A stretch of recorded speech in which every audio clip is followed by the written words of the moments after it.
What is going on, y'all? FaizSportsTalk back at it with another video talking some fantasy football, and I'm beginning my fantasy football series of videos that I'm going to be making up until the start of the 2020 NFL season, of course. And today we are talking about must draft running back. So if you're new to the channel, make sure to go ahead and subscribe if you have not done so already. Follow me on my social media accounts, links down below as always for my Twitter, Instagram, all of that good stuff. And guys, if you have not grabbed my fantasy football course guide for 2020, make sure you do so. I'll list out all of the players that I'm picking, all the players that I'm avoiding, give you guys all of the tips and tricks on how to win your fantasy football league, and even give you guys a cheat sheet at the end to have at your drafts at your disposal so you can dominate. So go ahead and grab that. Link is always in the description. So with that being said, let's get on with the video today. We're talking must draft running backs. So when I'm talking about must draft running backs for 2020, what do I mean by this? Because I could easily say, oh, you must draft Christian McCaffrey, you must draft Saquon Barkley, you must draft Alvin Kamara. But again, that doesn't really happen to anyone because those are like pretty much the consensus top three picks. I mean, you can probably throw Ezekiel Elliott, but you get my point, right? Like when I say must draft running backs, I'm not just talking about the running backs that everybody knows about and knows to draft. I'm talking about the guys that are going under the radar. Nobody's talking about them, or they're just going way lower than they should. All right, in terms of ADP, average draft position. So again, these are those guys that again, they're not drafted where they should be. They're going much later. People are sleeping on them. They're just not getting the respect. So I've got three guys that I believe are pretty much must draft for you guys. So let's get into it with number one, who is David Montgomery. Okay, and for those of you guys that follow the channel and have been sub, maybe you saw this one coming, but yeah, David Montgomery, folks, I mean, the cat's out of the bag. He is my breakout guy in fantasy football this year. I love David Montgomery. I love him, and he is going so low in drafts. Like, my God, I would love him as my RB2. I'm dead serious, folks. Okay, here's the thing. David Montgomery going into year two. Okay, last year only 889 rushing yards on 242 attempts. But actually, when you think about it, he had 3.7 yards per attempt, which isn't very good. Okay, but the fact that he almost still had 1,000 yards is crazy, right? Almost like 900, almost 1,000 yards. Behind a bad offensive line. Like the Bears' offensive line could not run block to save their lives. Folks, if you watched the Bears last year, you could literally see like David Montgomery made holes where there weren't any holes. Like he would just create space because he's that damn good, but he just didn't have a competent offensive line. So this year, the Bears go out and they change up their coaching staff for the offensive line. So they have a new offensive line coach in Juan Castillo. He is expected to schematically help improve this offensive line, even though the Bears didn't add any significant pieces. They added some veteran free agents.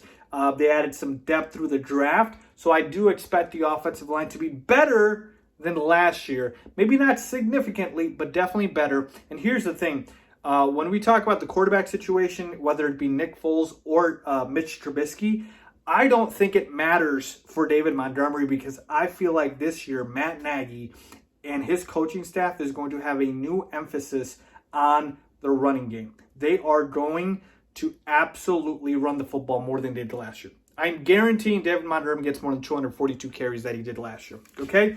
And why do I say that? Because Matt Nagy knows running the football is his way to win games, okay? And David Montgomery, oh, he's good, okay? And the other thing, there's nobody behind David Montgomery to challenge his spot. Tariq Cohen is not going to be a 20 carry a game guy, okay? He's a space back, a scat back. He's going to obviously steal some receiving work, absolutely, and that might be the only knock on David Montgomery is that Tariq Cohen is the clear receiving back. But just from volume and opportunity and touchdown equity, he should easily pay off for where he's being drafted, folks.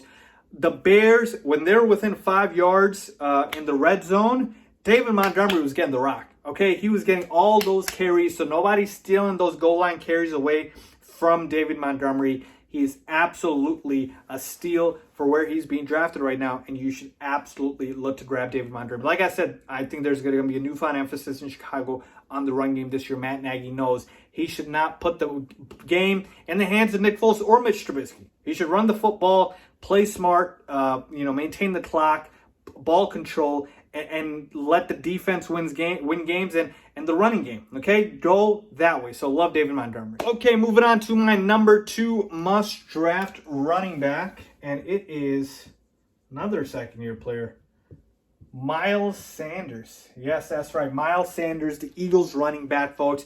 And a lot of the similar stuff that I've said about David Montgomery could apply here from Myles Sanders. Let's start, first of all, with who's going to challenge him. Okay, you got Corey Clement behind him, Boston Scott behind him. Like, these guys don't scare me. Like, are you kidding me? Yeah, Boston Scott was a little hot at the end of last year and got, obviously a couple of nice touchdowns. But again, I don't believe he's much of a threat at all. And so that obviously is going to work in Myles Sanders' favor because they didn't add anybody. There were talks that they were going to add another running back. They didn't. Okay, so all that's behind Myles Sanders right now is Boston Scott and Corey Clement. I'm not scared. Okay. Number 2, last year, Myles Sanders, 16 games, but he only started 11, had 179 carries for 818 yards. But get this, okay? In the receiving game, 50 catches for all of 500-plus receiving yards.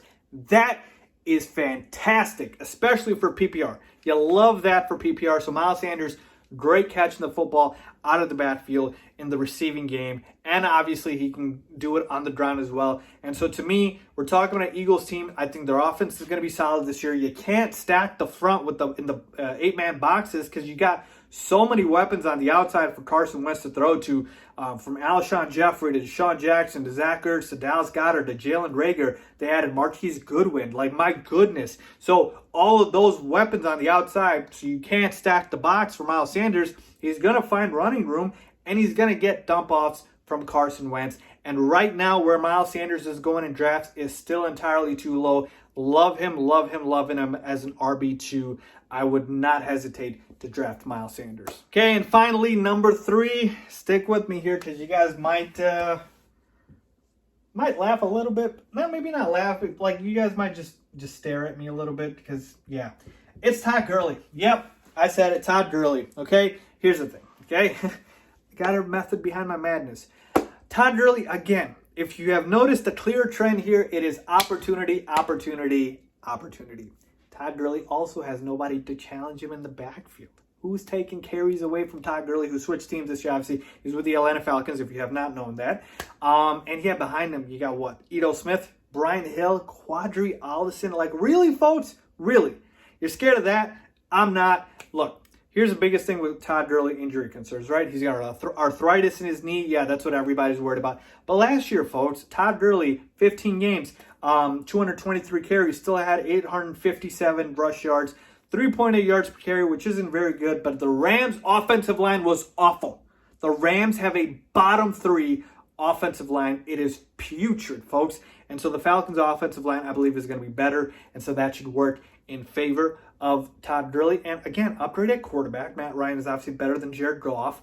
And you got better weapons now with Julio Jones and Calvin Ridley. And again, that helps. Why? Because you can't stack the front for Todd Gurley. You can't stack the boxes because you got major weapons on the outside. And you got Matt Ryan, a better quarterback than Jared Goff. So just off of that, Todd Gurley is going to be phenomenal for you guys. And again, if you notice the theme here, it's not just opportunity, which is going up, but also the fact that these guys are going to be guys that, again, besides not just being challenged, it's that these guys are going way lower in their ADP. Like, their ADP is way lower than it should be. Todd Gurley is literally getting drafted like 4th round, 5th round. If I can get Todd Gurley there, I'm very happy with him because, like I said, the opportunity is going to be ample. I believe Todd Gurley is going to produce. He's in a better offense, I believe, now with the Falcons than he was with the Rams. Again, maybe you say it's comparable, but so be it. Like I said, just the fact that opportunity is key here and the ADP, it's just not there. So to me, I'm loving these guys in fantasy football this year. These are my 3 must-draft running backs for 2020. Obviously, love David Montgomery, Myles Sanders, Todd Gurley, a little bit of an injury question mark here. But again, at the ADP's going, it's fine. So let me know what you guys think. If you agree or disagree, as always, thanks for watching.